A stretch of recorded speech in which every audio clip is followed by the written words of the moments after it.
Evangelho de Mateus, capítulo 11, versículo 28. Diz assim o texto da palavra do Senhor: Venham a mim, todos os que estão cansados e sobrecarregados, e eu lhes darei descanso. Tomem sobre vocês o meu jugo e aprendam de mim, porque sou manso e humilde de coração, e vocês encontrarão descanso para as suas almas, porque o meu jugo é suave e o meu fardo é leve. Coloque sua Bíblia sobre o seu assento, curva a sua cabeça, eu quero orar contigo mais uma vez. Senhor, eis aí a tua palavra, ó Deus. Que o Senhor coloque as tuas palavras na minha boca, que a tua igreja seja edificada pelo Senhor, e principalmente que o teu nome seja glorificado no nosso meio. Nós oramos e te agradecemos em nome de Jesus. Amém, amém. Pode se assentar glorificando o nome de Jesus.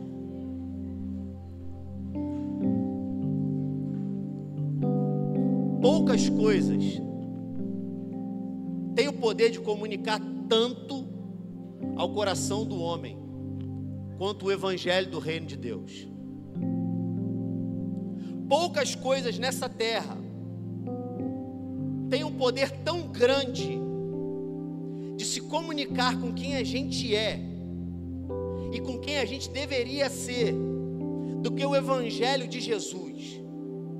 O evangelho do reino de Deus consiste em um Deus que criou todas as coisas, criou tudo pleno, colocou o homem para cuidar da criação, e esse homem então se rebelou contra o seu Criador, e por causa disso, diz a palavra, toda a criação se tornou maldita.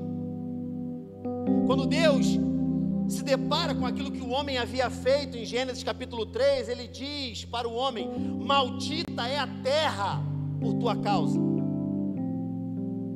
E a partir dali, Deus começa a revelar para o homem, a revelar para a humanidade, o plano que desde antes da fundação dos séculos, já estava preparado para que o homem nunca deixasse de se relacionar com o seu Criador.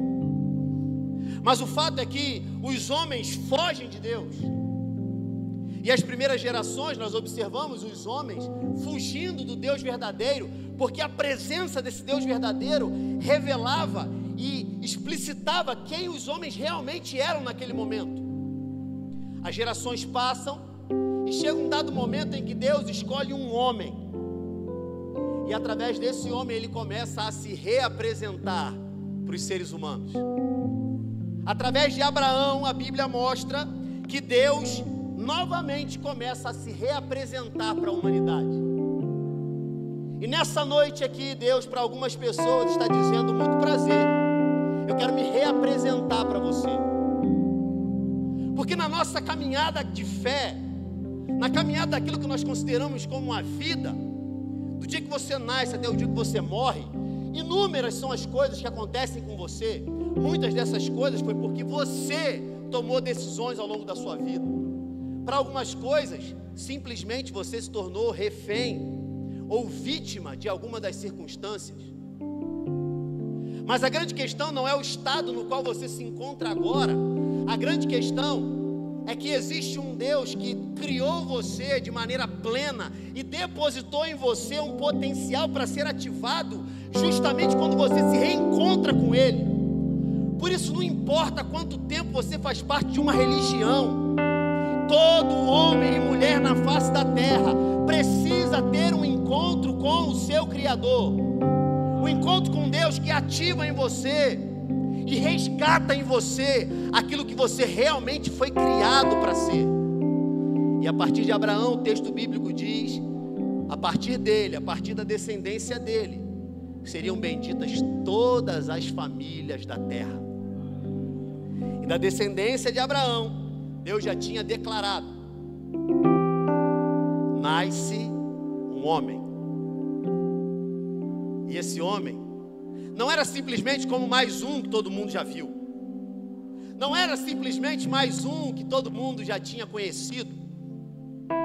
Mas esse homem, nascido de uma virgem, se chama Jesus Cristo.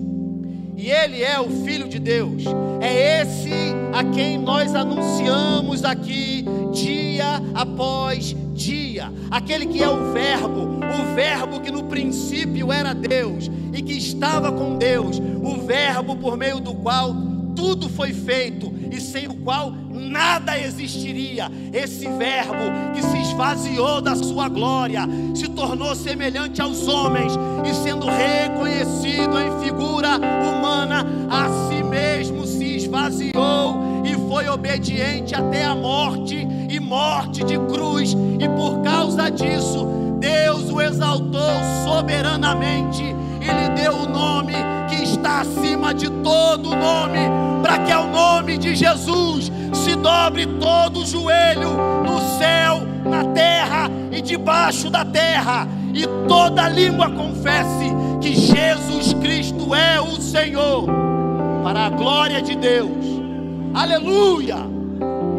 Esse é o evangelho que vale a pena. Não é um evangelho que você busca resolver os seus problemas.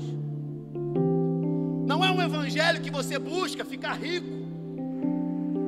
Não é um evangelho que você aprende a manipular Deus para que Ele faça o que você quer que Ele faça. Mas é um evangelho todo para o homem todo. Um evangelho de salvação, um evangelho de transformação, um evangelho de cura, um evangelho que tira você do lamaçal do pecado e restaura você e te dá um lugar entre os filhos de Deus. Porque diz a palavra que todos quantos receberam Jesus, os que creem no seu nome, Deus lhes deu o poder de serem feitos filhos de Deus. Aleluia! Quem está me entendendo, diga amém. Esse homem nasce e ele começa a revelar o reino de Deus. Ele começa a revelar a única coisa que realmente vale a pena nessa vida. Ele começa a revelar o único propósito que dá direção para você. Ele começa a revelar a única coisa que faz a vida ter significado. O evangelho do reino de Deus é aquilo que transforma você e restaura a tua identidade. Porque cada homem e mulher na face da terra possui uma identidade que foi gerada na eternidade por Deus. Mas em algum momento da nossa trajetória, nós somos roubados dessa identidade. E sem perceber, talvez, a gente começa a se misturar com coisas que vão gerando deformidades em nós. Deformidade no caráter, deformidade na fé, deformidade no espírito. E esse mesmo Jesus, sem qualquer tipo de defeito, Ele se ofereceu para que no nosso lugar Ele fosse entregue como oferta pelo pecado, o justo morrendo pelos injustos, o santo morrendo pelos pecadores. E esse mesmo Jesus, Ele nos faz um convite. E esse convite de Jesus, Ele está aberto a todos nós. Ele está aberto para você que não tem uma igreja. Ele está aberto para você que nunca entregou a vida a Cristo. E Ele está aberto a você que frequenta a igreja a vida inteira. Porque é muito fácil nós irmos até a igreja, irmos até a religião, irmos até, sabe, o formato, e não irmos até Jesus. O convite de Jesus para nós hoje é: venham a mim todos todo homem e mulher que estiver cansado e sobrecarregado. Porque quem está satisfeito não precisa de um Salvador, ou pelo menos é assim que pensa. Aquele que é autossuficiente, aquele que cumpre tudo exemplarmente, aquele que inclusive é um bom religioso, que prega, que canta, que ora, que está aqui na igreja. No momento em que a gente acha que não precisa mais da misericórdia de Deus para continuar caminhando, você já se perdeu e não sabe. No momento em que a gente acha que por causa daquilo que a gente faz, porque a gente ora, porque a gente jejua, porque a gente prega, porque a gente canta, porque a gente vai à igreja, isso faz de você um pouquinho melhor do que qualquer outra pessoa que você considera perdido lá fora. Talvez você não saiba, mas o maior perdido é você. Só que o convite de Cristo não é um convite para deixar você triste, ou para deixar você de alguma forma pesaroso de coração. Mas o convite de Cristo escandaliza você, porque a palavra da cruz é loucura para aqueles que perecem, mas para nós, diz a Bíblia, é poder de Deus. Por isso o apóstolo Paulo vai dizer que nós pregamos a Cristo e esse crucificado. Isso é loucura para os gregos, é loucura para o mundo, e é escândalo para os judeus.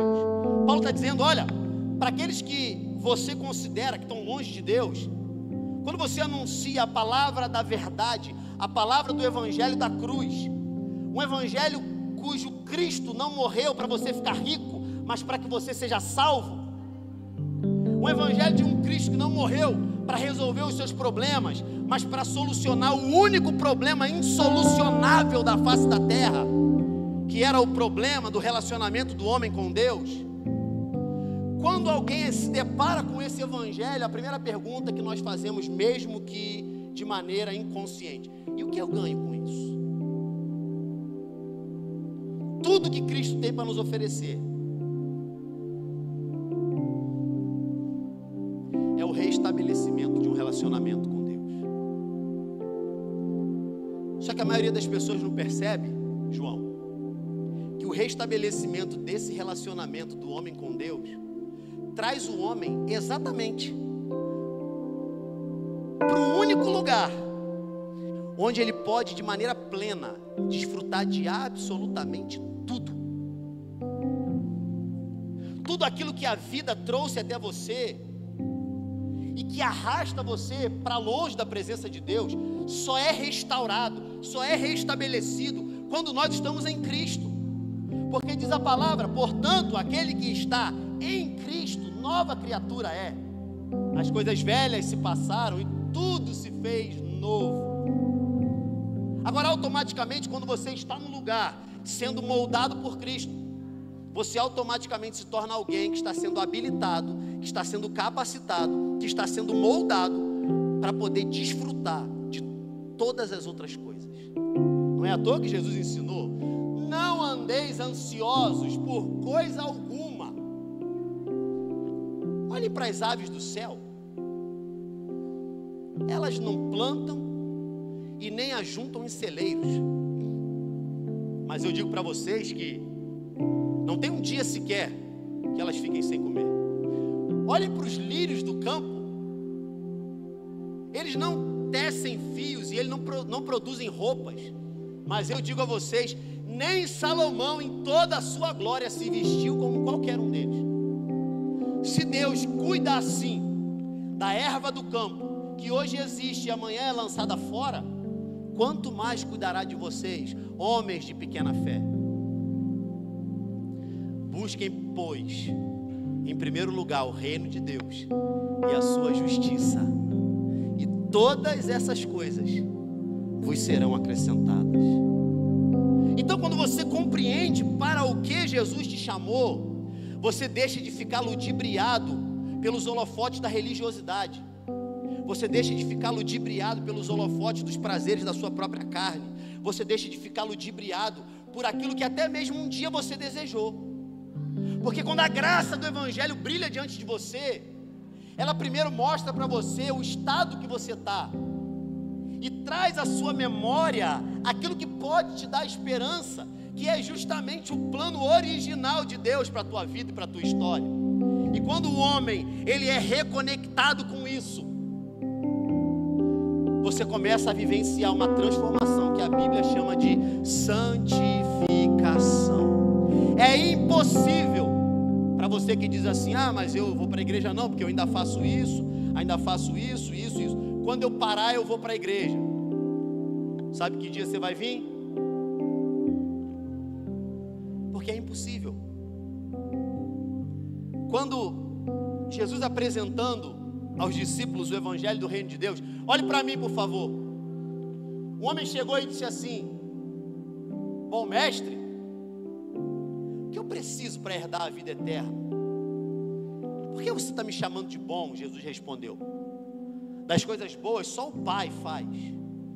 Mas o que você vê na lei e nos profetas? Amarás o Senhor teu Deus, ele respondeu, de todo o teu coração, de toda a tua força, de todo o teu entendimento. Muito bem. Se você já cumpre toda a lei, muito bem. Agora, o que falta para você é só uma coisa: vai, vende os teus bens, entregue para os pobres e vem me seguir. E aí o texto bíblico diz que o coração dele pesou,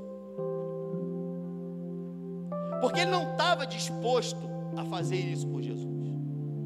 Aí os discípulos, observando aquilo, chegaram para Jesus e falaram assim: Jesus, mas como que é isso? Ele disse: olha, é mais fácil o camelo passar no fundo da agulha do que um rico entrar nos céus. Isso aqui é louco, porque contradiz o evangelho que é pregado no Brasil atualmente. Um evangelho cuja evidência da salvação é a tua prosperidade financeira. Como é que a gente faz com isso que Jesus falou? Joga fora? Ou tenta dar um jeitinho para adequar? Jesus não falou que a gente não pode prosperar.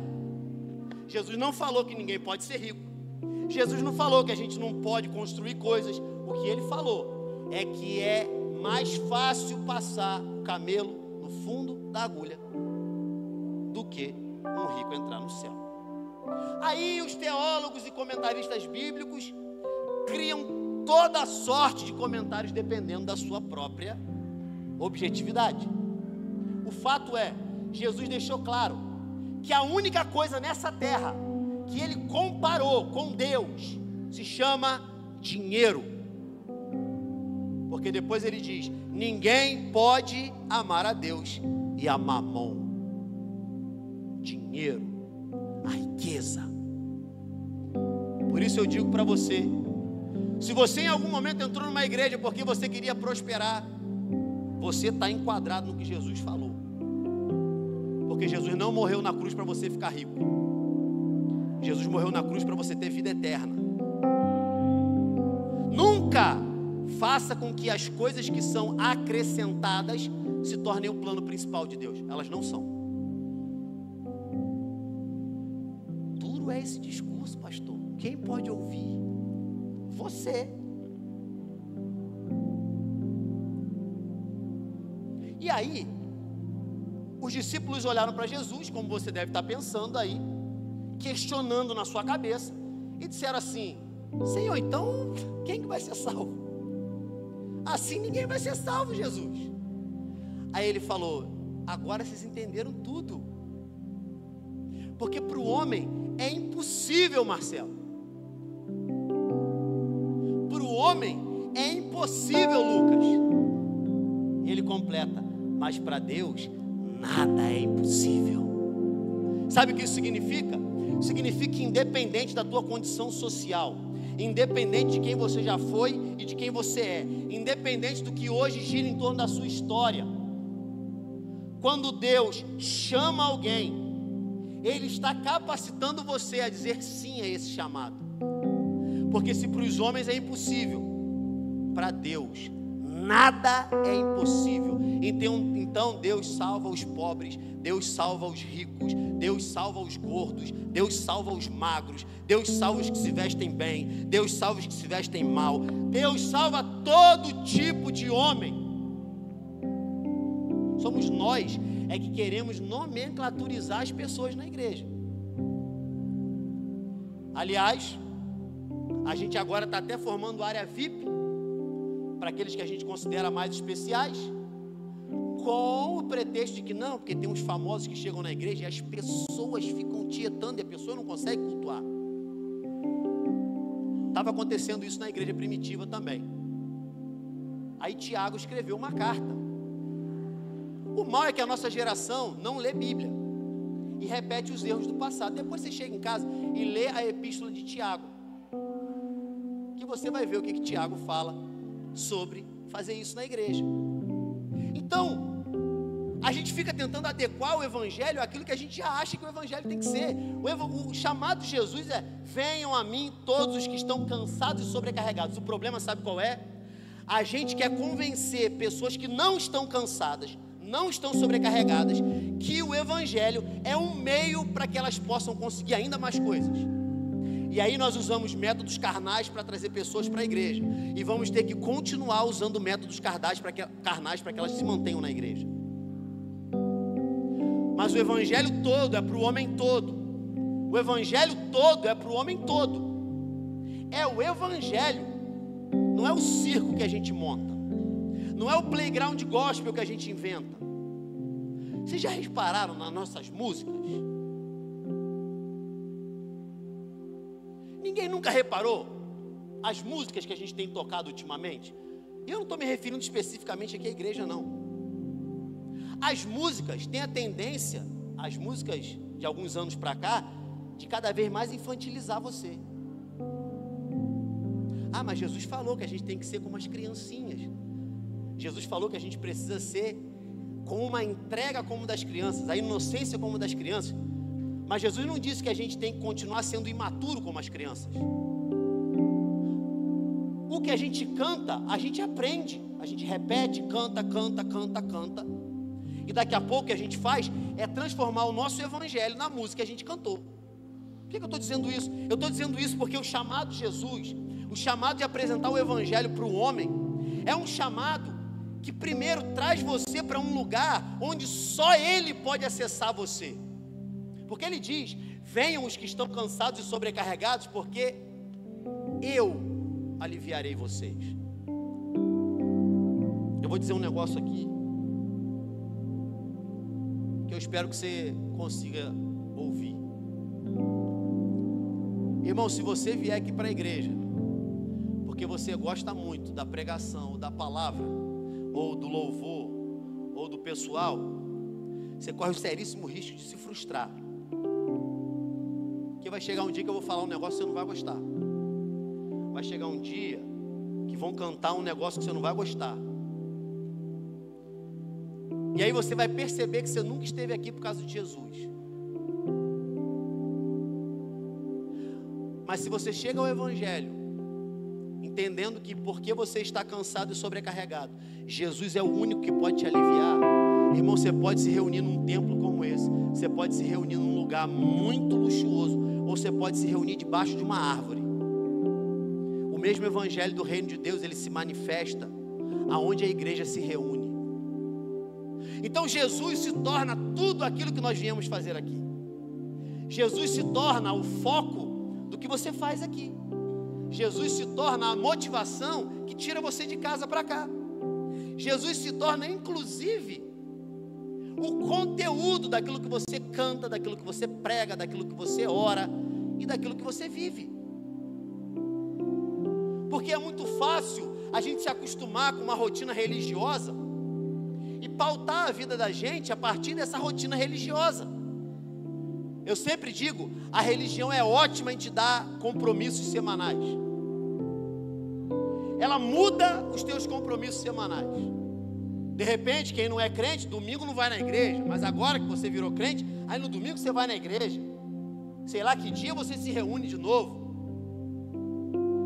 Só que sem perceber, a gente se torna acostumado com essa rotina, e ela por si só não é ruim, mas ela se torna extremamente nociva, se ela é a única coisa que aproxima você de Deus. Porque a religião muda os teus afazeres semanais, mas é o evangelho do reino de Deus que muda o teu caráter. Porque se você se acostumar com a rotina da religião, mas você não submeter o teu caráter a Cristo, daqui a 10 anos, você vai continuar o mesmo mentiroso de sempre. Você vai continuar o mesmo adúltero de sempre. Você vai continuar o mesmo fornicador de sempre. Você vai continuar o mesmo iracundo de sempre. Agora eu digo a você, se o evangelho que a gente pratica aqui, a gente prega aqui, a gente olha uns para os outros, tem coragem de apertar a mão, a paz do Senhor, se isso não muda quem você é segunda-feira de manhã, você é fake. Porque o evangelho precisa mudar quem você é, e não os seus compromissos semanais. É por isso que quando a gente se depara com Jesus, Ele é a única maneira de transformar o homem em quem ele já foi criado para ser. Quando Jesus revela, Ele diz: eu vou aliviar vocês. Essa não é uma sugestão, essa é uma sentença revelando para o homem que a única forma de ter a sua vida transformada, de ter a sua vida liberta, de ter a sua vida curada, é por meio de Jesus. Não é por meio de uma religiosidade, não é por meio de uma filosofia, mas é por meio de um homem chamado Jesus Cristo, o Filho de Deus. Porque diz a palavra que Deus amou o mundo de tal maneira que Ele deu o seu Filho unigênito, para que todo aquele que nele crer não pereça, mas tenha vida eterna. Pergunto a você, qual presente mais precioso você pode receber do que a vida eterna? Para de ser bobo. Vem para a igreja buscar carro, buscar casa, buscar riqueza, buscar sei lá o quê. Você já recebeu o maior presente que você poderia receber, que é a vida eterna. E se você ainda não recebeu, o convite de Jesus está aberto para você hoje. Venham a mim todos os que estão cansados e sobrecarregados, porque eu vos aliviarei. O convite de Jesus não é para você fazer parte de uma igreja, é para você entrar na eternidade com Ele. O convite de Jesus não é para você fazer parte de um grupo eclesiástico, um grupo religioso. O convite de Jesus é para você ter a sua vida transformada. O convite dele não é simplesmente para você botar uma roupa bonita, passar um perfume e vir na igreja domingo à noite. O convite dele é para você ser moldado à imagem de quem Ele é, para que conforme o tempo for passando, você vai pisando nas pisaduras de Cristo e vai se tornando semelhante a Jesus. Irmão, você quer ver o elogio mais bonito que você pode fazer para alguém? É você olhar para a pessoa e falar assim: rapaz, você parece com Jesus, cara. Rapaz, você parece com Jesus, cara. Irmão, pensa alguém chegar para você e falar isso. Meu Deus, como você é parecido com Jesus. Mas a caricatura de Jesus que a gente criou é um Jesus emasculado, que não faz nada e que está pendurado numa cruz ainda. Ou então um Jesus que briga páreo a páreo com o diabo pela sua vida. Agora o Jesus que a Bíblia revela,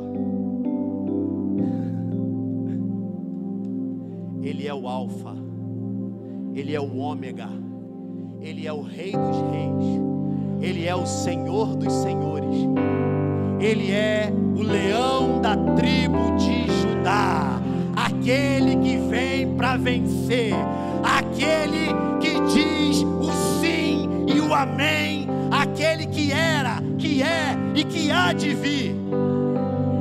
Esse é o Jesus que faz um convite para nós: venham a mim. Você está cansado do que a vida jogou sobre você?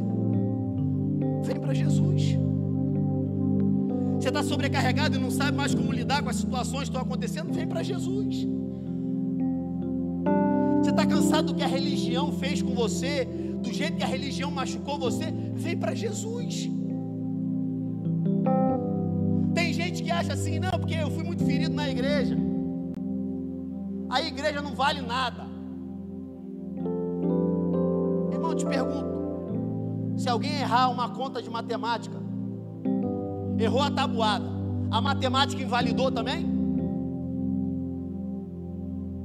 Se alguém feriu você, Jesus também tem salvação para essa pessoa. Ah, mas era um líder, era um pastor, era sei lá o quê. Jesus também tem salvação para ele. E principalmente Ele também tem salvação para você. Tomem sobre vocês o meu jugo e aprendam de mim, porque sou manso e humilde de coração. Jesus representa a antítese do que a gente deseja ser e do que a gente quer construir socialmente. Porque Jesus diz que é manso e humilde de coração, enquanto nós somos arrogantes, prepotentes e cheios de si. Porque, não, beleza, mas se pisar no meu calo, aí, eu me espalho. Igualzinho Jesus. Eu até brinco, falo assim, é esse coração que o Pai procura. Sabe, a gente quer viver uma caricatura do que a gente acha que Jesus vai fazer na gente. Quando a gente olha para a figura de Cristo, irmãos, se tem um exemplo de masculinidade na Bíblia, se chama Jesus Cristo. Porque Jesus sempre demonstrou poder e ternura. Um homem parecido com Jesus, ele transmite poder e ternura. Ele nunca deixa de ter compaixão, mas ao mesmo tempo ele nunca deixa de proteger. Ele nunca deixa de cuidar. Um homem parecido com Jesus é aquele que está disposto a estender a mão para quem ninguém quer estender a mão. Um homem parecido com Jesus é aquele que está disposto a perdoar até quem não merece perdão. Porque eu não sei você, de repente você seja especial, mas eu não mereço perdão. Eu não merecia. O problema de quando a gente fica muito tempo na igreja é que a gente esquece como é que era estar perdido e ser achado por Ele. A gente começa a se achar melhor do que os outros. A gente começa a apontar os outros. Irmão, lembra aí como é que é estar perdido e ser encontrado por Ele. Para você que já teve um encontro com Jesus, lembra como é que foi esse dia. Lembra, apesar do que outras pessoas falaram, apesar do que outras pessoas acharam, lembra o que Ele fez por você? Lembra de onde Ele te tirou aí? Eu não sei você, eu fui salvo do ateísmo aos 19 anos de idade. E quando a graça do Evangelho brilha diante de nós, todas as nossas razões desmoronam. Todas as nossas defesas desabam. Tudo que a gente acha que é, simplesmente se desfaz diante daquele que tem a vida eterna na palma das suas mãos. Ele tinha tudo para largar você, mas Ele foi atrás de você. Ele tinha tudo para te largar, mas Ele te chamou mais uma vez para você vir aqui. Ele tinha tudo para te abandonar, porque você já virou as costas para Ele várias vezes. Porque você já disse não para Ele várias vezes. Porque você já teve a oportunidade e cuspiu na cara dele várias vezes.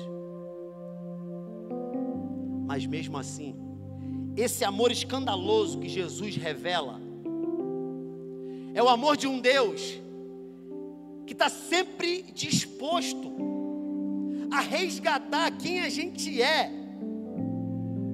Porque a gente vai se tornando uma pessoa que está completamente distante de quem Deus originalmente criou. Mas esse amor revelado por Jesus, ele mostra para nós a realidade de um Deus que toca o ser humano, que dá propósito ao ser humano, que faz com que a vida da gente tenha significado de novo. Porque a gente fica para lá e para cá buscando o auxílio, buscando lugares, buscando pessoas que possam nos ajudar, e na maioria das vezes o que a gente tem é um sonoro silêncio. E às vezes dentro da igreja também.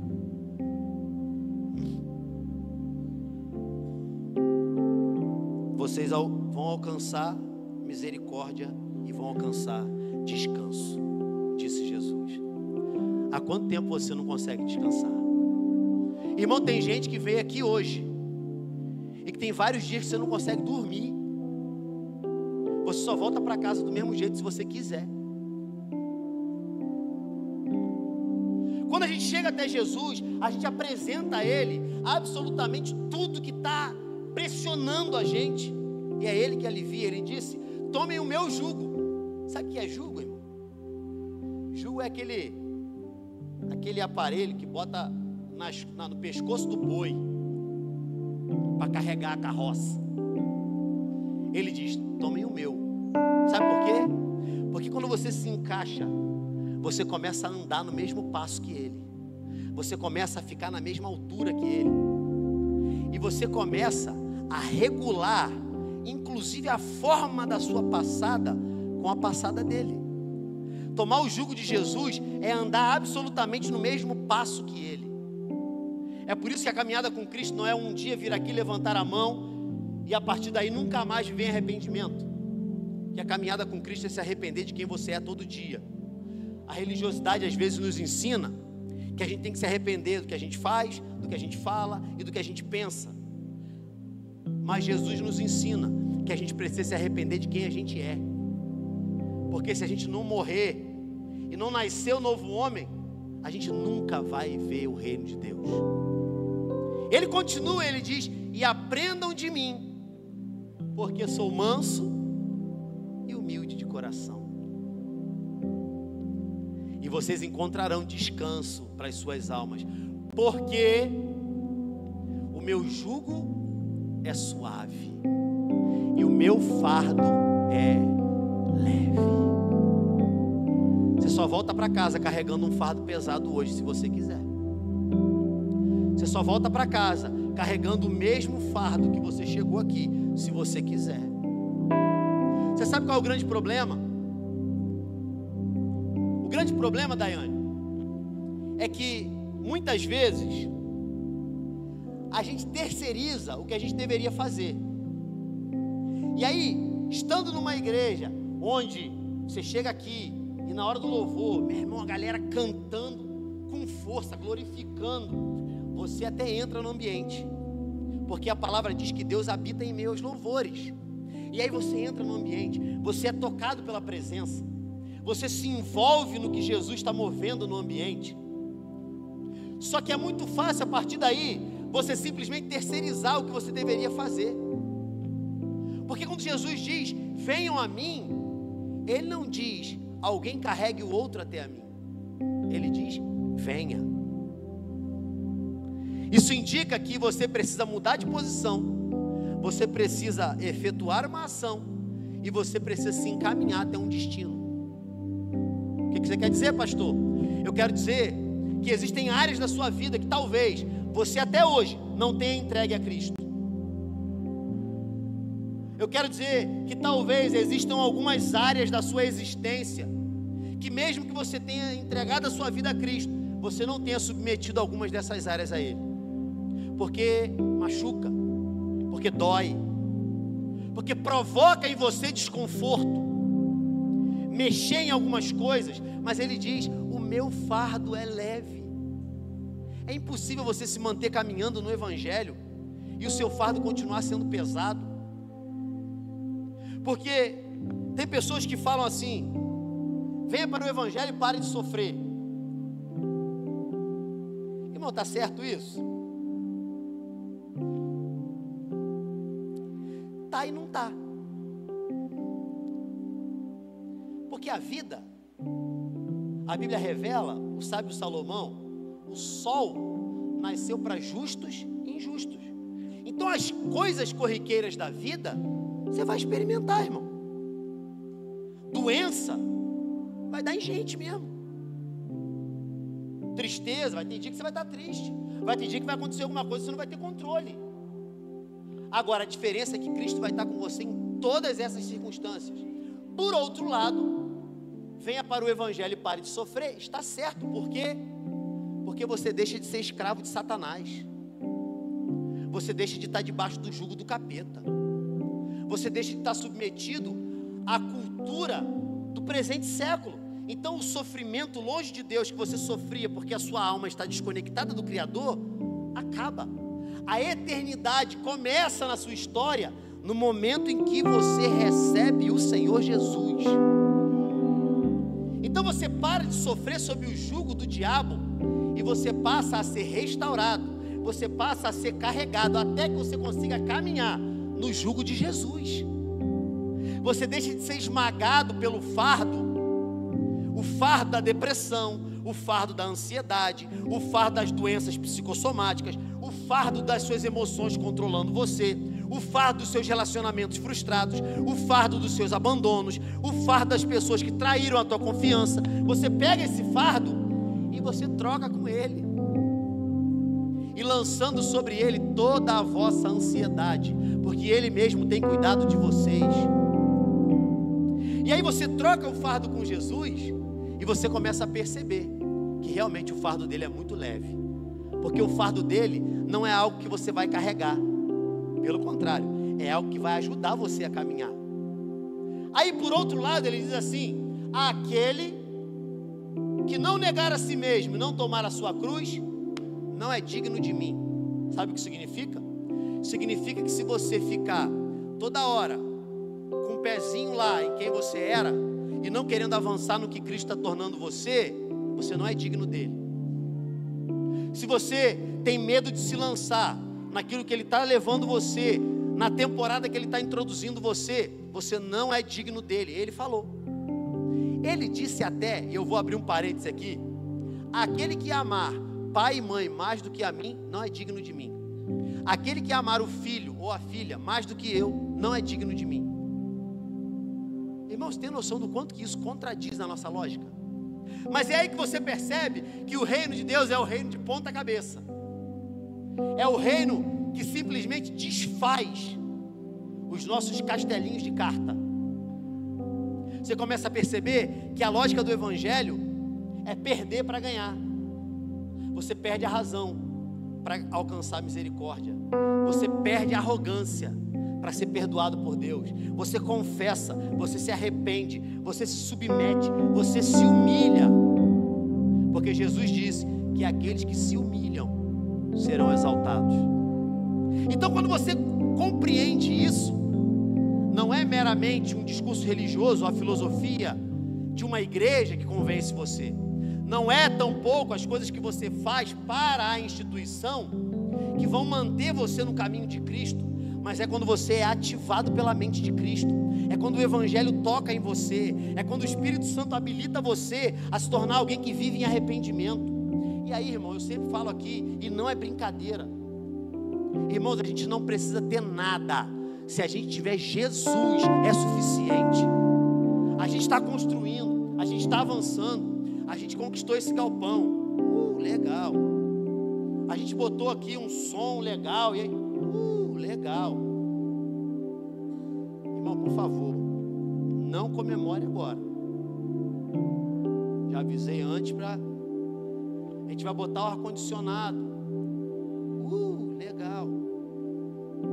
Tudo isso, irmãos, é para que a gente tenha um lugar confortável para a gente cultuar. Está errado, pastor? Errado é não fazer, irmão. Errado é não ter excelência nas coisas. Errado é falar assim: ó, irmão, vamos não, fica no calor mesmo. Continua se abanando, irmão, não vamos botar ar-condicionado não. Errado é isso, irmão. Agora, mais errado ainda é a gente considerar que são essas coisas que vão melhorar a nossa caminhada cristã. Porque se você está esperando ter ar-condicionado na igreja para você frequentar o ambiente do culto, como é que eu vou te falar assim, com toda a educação?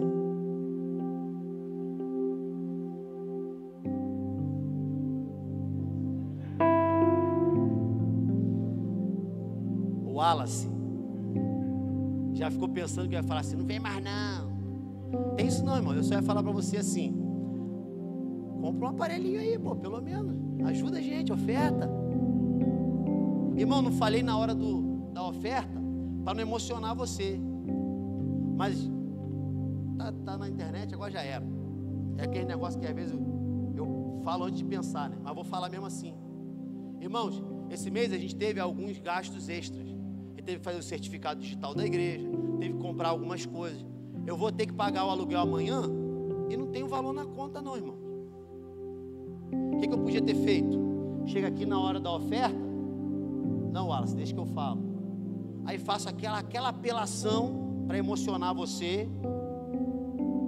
Aí amanhã pago o aluguel. Sabe por quê, irmão?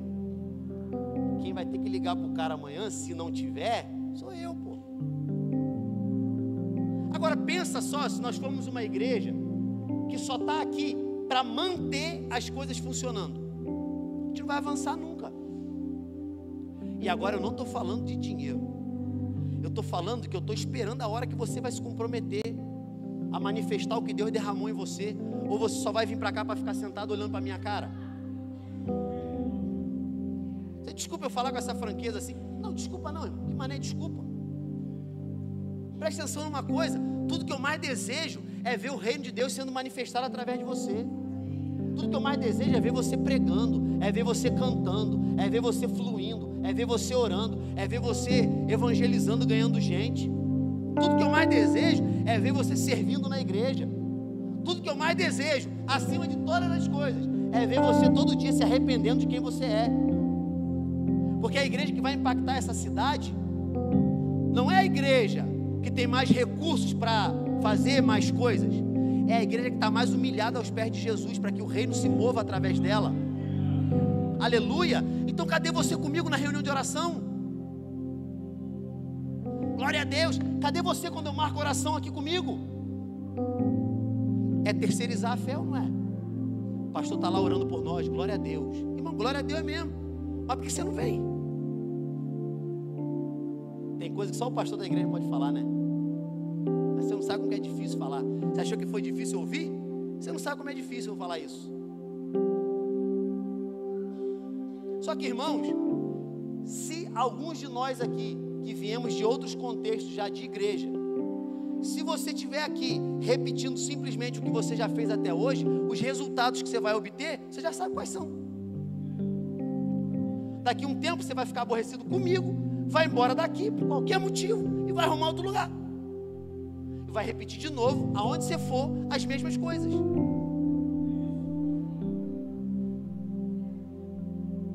Sabe qual é a diferença aqui? A diferença de você que está aqui é que talvez Deus esteja te dando mais uma vez a oportunidade de fazer diferente. Ao invés de ficar esperando eu te direcionar para o que você tem que fazer, me chama, irmão. Rapaz, aqui tempo que ninguém me chama para fazer um negócio assim. Pastor, vamos orar. Pastor, vamos subir um monte. Irmãos, há umas semanas atrás, uma irmã falou assim: pastor, estou querendo subir um monte. Aí me despertou um negócio da hora. Rapaz, quanto tempo eu não escuto alguém me falar isso? Porque o pessoal fica esperando o pastor mover, né? Claro, o pastor é aquele que direciona. Mas, irmão, eu não sou teu dono, não. Você não é meu bonequinho, não. Você é um homem e uma mulher de Deus. Tem o Espírito Santo dentro de você. Você também precisa mover. Porque foi falado aqui: o fogo arderá continuamente no altar. Você está pensando que isso aqui é altar, irmão? Você está pensando que o fogo vai arder aqui? Ah, está recosturando o véu, né? Irmão, o altar, tá, sabe onde o altar? Olha para o lado aí que você vai ver onde está o altar aí, ó. Aí, ó. Olha para o lado aí, para o outro aí que você vai ver onde está o altar. O altar está aí, irmão. O altar está aqui. O altar está aqui, ó. O fogo tem que arder aonde? O fogo tem que arder aonde? Você está esperando um movimento na igreja de um som alto para poder você ser tocado? Começa a orar que você vai ver você ser tocado. Começa a se humilhar diante de Jesus, que você vai ver a sua vida ser mudada. Começa a colocar tudo aos pés dele, que você vai ver a sua casa ser transformada, o seu casamento ser restaurado, a sua saúde ser restaurada. Começa a se humilhar diante dele, que você vai ver a sua vida sendo ativada para alcançar outras pessoas. Aí a gente quer ir para a igreja, quer ouvir uma palavra coaching, de 4 passos para você conquistar o que Deus vai fazer. Aqui você vai ouvir 4 passos para aprender a se arrepender. 4 passos para aprender a se humilhar diante de Deus. 4 passos para você se tornar alguém que vai manifestar o reino no seu trabalho. Porque se a gente, rapaz, é tão simples, Rafael. A gente fica correndo atrás de coisas que a gente nunca vai alcançar. Mas a gente não escuta o simples de Jesus. Busquem em primeiro lugar o reino de Deus e a sua justiça. Mas não, a gente busca todas as demais coisas. E se sobrar tempo, a gente até ora. Olha como você é espiritual. A gente investe em tudo. Se sobrar, a gente oferta. A gente se dedica para tudo, para nós. Se de repente a gente não estiver muito cansado, a gente vem no culto domingo. Porque você já começa a pensar, eu sei que você pensa, eu também penso. 6 horas da tarde, você sentado na sua casa, ventilador na face. Para alguns, o ar-condicionado chega a dar aquele arrepio. Aí você pensa, tá quase na hora do culto. Aí você fala assim, rapaz, é a fornalha de Sadraque, Mesaque e Abednego. É engraçado aqui na igreja o pessoal senta em forma de U. Aqui, ó. É por causa do ventilador, né? Ramon e Alex corajosos ali, ó. Fica ali, o suor escorrendo aqui, ó. Fica ali, ó, sustenta, irmão. Mas, irmãos, se a gente esperar alguma coisa externa mudar para achar que aquilo ali vai ativar a gente, você vai continuar o mesmo num ambiente diferente. Aí o ambiente aqui, falei com o pessoal, primeira semana do ar-condicionado, bota no talo, é para a gente sentir frio. É para o pessoal pedir assim, ó, por favor, aumenta a temperatura. Pastor, não está dando. Deu até cãibra. Irmão, meu sonho é a pessoa dar cãibra aqui na hora do culto. Tão frio, o dono da cinema vai assim, ai, minha perna deu cãibra. Mamãe ali atrás não consegui nem levantar. Ai, meu filho, pede para aumentar a temperatura, deu cãibra aqui na coluna. Mas se a gente está esperando acontecer isso, para aí então você manifestar a sua adoração, para aí então você se comprometer com o que Deus te chamou, para aí então você começar a se mover, você vai me desculpar, mas você não entendeu nada. Você não entendeu nada. Se eu fizer isso, eu me tornei aquele crente que num momento de perseguição, eu até entrego os outros, ó, tem crente ali dentro. Dá vergonha, irmãos, da gente saber que lá na Coreia do Norte, lá na Índia, lá no Paquistão, tem gente que queria ter um negócio desse aqui, ó, que você tem em casa e nem abre para ler. Ou então deixa lá, ó, Salmo 91. Tá amarela, as 2 páginas aqui. Você passa uma página branquinha, que nunca foi mexida. Dá vergonha, irmãos, quando aparece pra gente aqueles videozinhos. A igreja, irmão, tem que ver que culto pentecostal é a igreja que supera até o culto das nossas crianças aqui, de tão pentecostal. Você vai ver, o pessoal está sentado no chão de barro. O teto é uma lona. Você acha que está quente aqui? Uma lona batendo sol.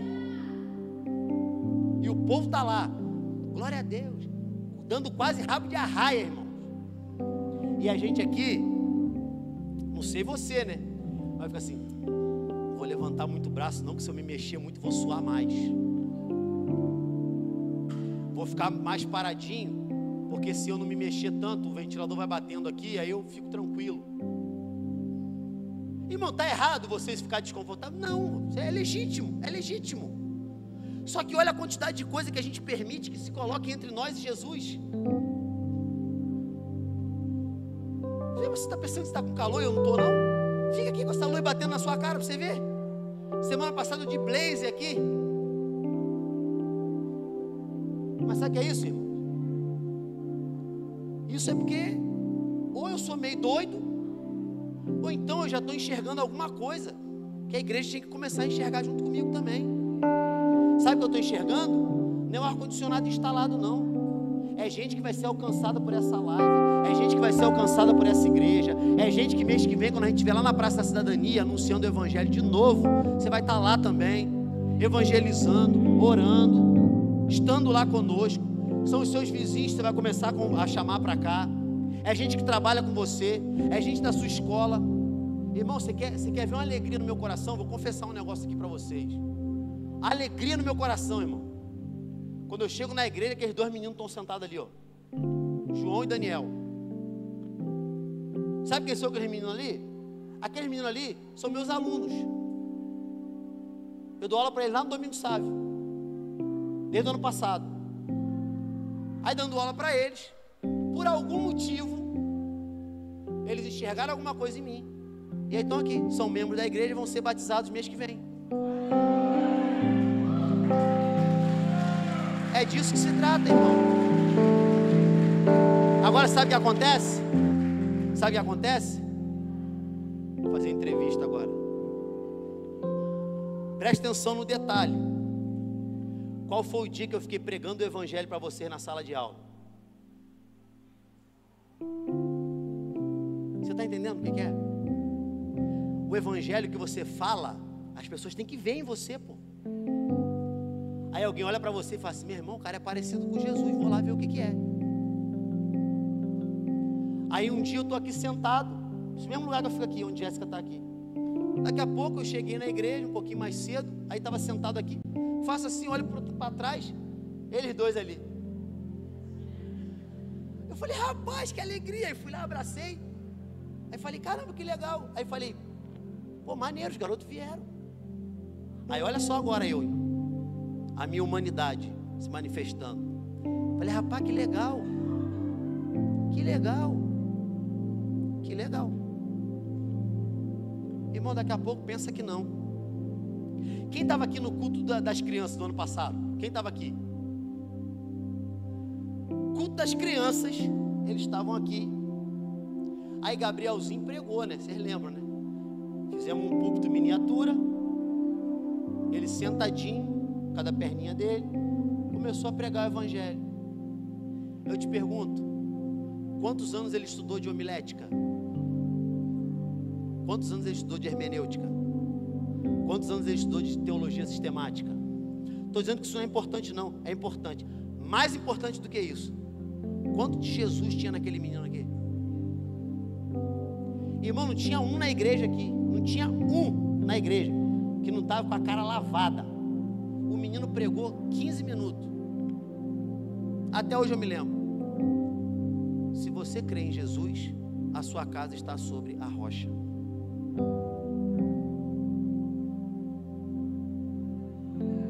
Se você não crê em Jesus, a sua casa está sobre a areia.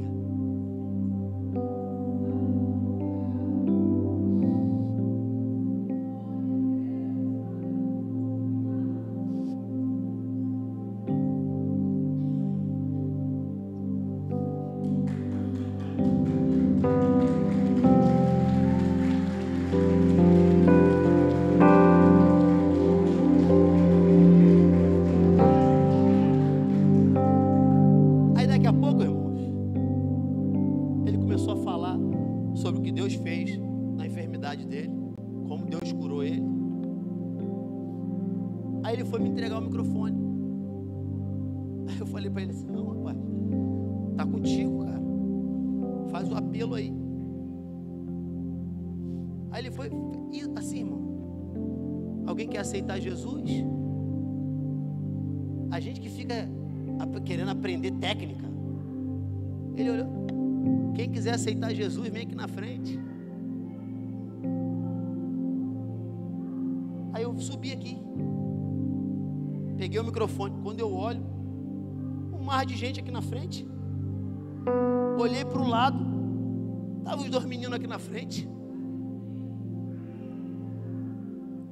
Aí eu fiquei assim, eu não conseguia falar.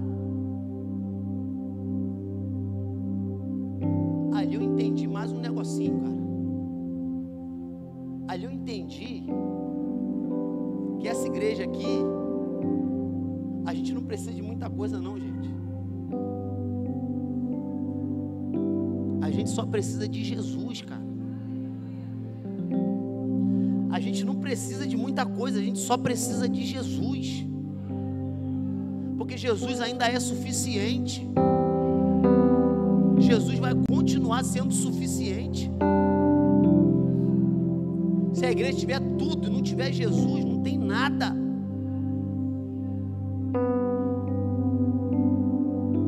Venham a mim todos os que estão cansados e sobrecarregados, disse Jesus. Esse convite continua para nós hoje, irmãos. Esse convite continua para a igreja hoje. Porque no nome de Jesus, todo joelho se dobra, nos céus, na terra e debaixo da terra. Ao nome de Jesus, toda potestade bate em retirada. Ao nome de Jesus, os enfermos são curados. Ao nome de Jesus, tudo absolutamente acontece.